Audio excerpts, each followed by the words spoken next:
nama saya Rizky Maulana dari tingkat 4 semester 7. Di sini saya akan menjelaskan terkait materi iman. Apa saja sih daripada materi iman tersebut? Yang pertama ada definisi iman. Yang kedua adalah pilar-pilar iman sekaligus dalil naklihnya. Yang ketiga ada ciri-ciri orang yang beriman. Yang keempat problematika keimanan seseorang, dan yang kelima hikmah dan manfaat keimanan seseorang. Oke, Adapun tujuan pembelajaran tentang iman, 1. Melalui metode inquiry, learning, dan small group discussion, peserta didik mampu menganalisis makna syu'aibul iman atau cabang-cabang iman, pengertian, dalil, macam-macamnya, dan manfaatnya. Kedua, melalui metode project based learning dan mind map, peserta didik mampu mempresentasikan makna syu'aibul iman atau cabang-cabang iman. Mungkin itu dari tujuan pelajaran yang akan kita bahas. Mari kita simak materi yang akan kita bahas. Definisi iman. Iman berasal dari bahasa Arab dari kata dasar amana yu'minu imanan, yang berarti beriman atau percaya. Adapun definisi iman menurut bahasa berarti kepercayaan, keyakinan, ketetapan, atau keteguhan hati. Imam Syafi'i dalam sebuah kitab yang berjudul Al-Um mengatakan, sesungguhnya yang disebut dengan iman adalah suatu ucapan, suatu perbuatan, dan suatu niat di mana tidak sempurna salah satunya jika tidak bersamaan dengan yang lain. 6 pilar iman itu antara lain adalah: yang pertama, iman kepada Allah Subhanahu wa Ta'ala. Yang kedua, meyakini adanya rasul-rasul utusan Allah Subhanahu wa Ta'ala. Yang ketiga, mengimani keberadaan malaikat-malaikatnya Allah Subhanahu wa Ta'ala. Yang keempat, meyakini dan mengamalkan ajaran-ajaran suci dalam kitab-kitabnya. Yang kelima, meyakini akan datangnya hari akhir. Dan yang keenam, mempercayai qada dan qadarnya Allah Subhanahu wa Ta'ala. Pokok pilar ini sebagaimana yang disebutkan dalam Al-Quran surat An-Nisa juz 4 ayat 136, yang artinya sebagai berikut: A'udzubillahi minasyaitonirrajim. Bismillahirrahmanirrahim. Ya ayyuhallazina amanu aminu billahi wa rasulih wal kitabil ladzi nazzala ala rasulih wal kitabil ladzi anzala min qablu wa man yakfur billahi wa malaikatihi wa kutubihi war rusulih wal yaumil akhir faqad dhalala dhalalim ba'ida. Artinya, wahai orang-orang yang beriman, tetaplah beriman kepada Allah dan Rasul-Nya, dan kepada kitab yang Allah turunkan kepada Rasul-Nya, serta kitab yang Allah turunkan sebelumnya.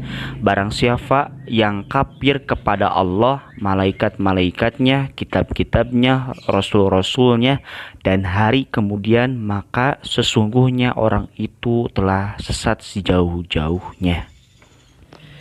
Dijelaskan dalam tafsir Kemendag surat An-Nisa ayat 136, menyeru kaum muslim agar mereka tetap beriman kepada Allah, kepada Rasulnya Muhammad sallallahu alaihi wasallam, kepada Al-Quran yang diturunkan kepadanya, dan kepada kitab-kitab yang diturunkan kepada rasul-rasul sebelumnya. Kemudian ayat ini memperingatkan orang-orang yang mengingkari seruannya. Barang siapa yang mengingkari Allah, para malaikatnya, kitab-kitabnya, dan hari akhirat, ialah tersesat dari jalan yang benar, yaitu jalan yang akan menyelamatkan mereka dari azab yang pedih dan membawanya kepada kebahagiaan yang abadi. Oke, lanjutkan kepada tanda-tanda orang beriman. Nah, adapun tanda-tanda orang yang beriman, Di antaranya dijelaskan dalam sebagai berikut. 1. Jika mendengar nama Allah Subhanahu wa taala disebut maka bergetar hatinya. 2. Senantiasa bertawakal atau berserah diri setelah bekerja keras dan berdoa kepada Allah Subhanahu wa taala. Dan yang ketiga, selalu tertib dalam menegakkan dan menjalankan sholatnya sebagai kewajiban umat muslim. Selanjutnya kita membahas kepada problematika praktik keimanan. Problematika praktik keimanan di sekitar kita di tengah semakin pesatnya perkembangan teknologi informasi dan komunikasi saat ini, grafik kenaikan penyimpangan perilaku moral dan pelanggaran norma seolah berbanding lurus dengan tingkat kemajuan peradaban kita. Menurut Abu Bakar bin Lal, 5 ujian keimanan yang dihadapi oleh orang-orang mukmin saat ini yaitu 1. Mukmin yang saling mendengki. 2. Kaum munafik yang membenci kaum mukmin. Yang ketiga, godaan hawa nafsu dari dalam diri setiap mukmin. Itulah yang menjadi problematika praktik keimanan di zaman sekarang. Oke, kita lanjut kepada materi yang terakhir, hikmah dan manfaat iman. Berikut ini beberapa hikmah dan manfaat serta pengaruh iman pada kehidupan manusia. 1. Iman menghilangkan sifat kepercayaan manusia terhadap makhluk. 2. Iman menanamkan sikap tidak takut menghadapi kematian. Yang ketiga, iman akan membuat seorang mukmin memiliki jiwa yang tenang. Semoga dengan kita mempelajari materi tentang keimanan, semoga kita semuanya menjadi hamba yang beriman kepada Allah Subhanahu wa taala dan kepada Rasul-Nya.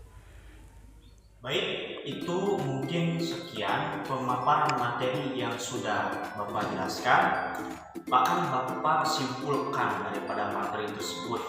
Yang pertama adalah iman. Iman itu adalah percaya kepada Allah dengan sepenuh hati dan kepada segala putusan Allah yang Allah telah ciptakan, maupun yang nyata maupun yang batin.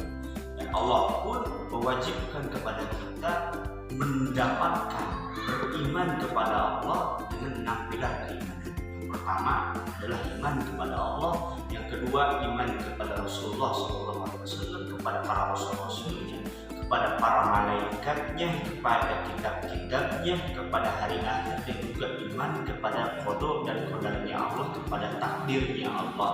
Lalu yang menjadi permasalahan di zaman sekarang adalah problematika keimanan adalah yang pertama adalah menurut Abu Bakar bin Lal mengatakan bahwasanya yang pertama mukmin dan mukmin saling mendengki, artinya Islam dan Islam saling mendengki. Yang kedua, banyaknya perpecahan di dunia ini karena semakin pesatnya teknologi yang tadinya akan berbanding lurus dengan peradaban dengan yang ada di kita ini ternyata tidak. Itu semua malah menjadi malapetaka dan peradaban ini banyaknya kehancuran. Ini yang akan menjadi evaluasi keimanan kita semuanya.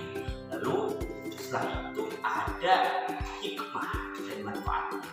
Barangkali dari rekan-rekan semua ada yang bisa menyebutkan hikmah dan manfaat jika kita beriman kepada Allah, beriman juga kepada putusan-putusan Allah, dan beriman kepada yang nyata maupun yang bodoh. Oke, betul itu. Artinya ketika kita sudah beriman kepada Allah, yang pertama tadi yang telah disebutkan, membuat hati kita nyaman, membuat pikiran kita tenang, kehidupan kita menjadi nyaman, kehidupan kita menjadi damai karena kita beriman kepada Allah, beriman kepada utusan Allah, beriman kepada yang diciptakan oleh Allah. Mungkin itu sekian dari pemaparan materi yang telah Bapak jelaskan. Barangkali dari rekan-rekan semuanya yang masih penasaran daripada materi tersebut bisa menanyakan dalam link yang tertera di atas dan dijawab dalam link yang tertera di atas. Mungkin sekian. Wabillahi taufiq wal hidayah. Wassalamualaikum warahmatullahi wabarakatuh.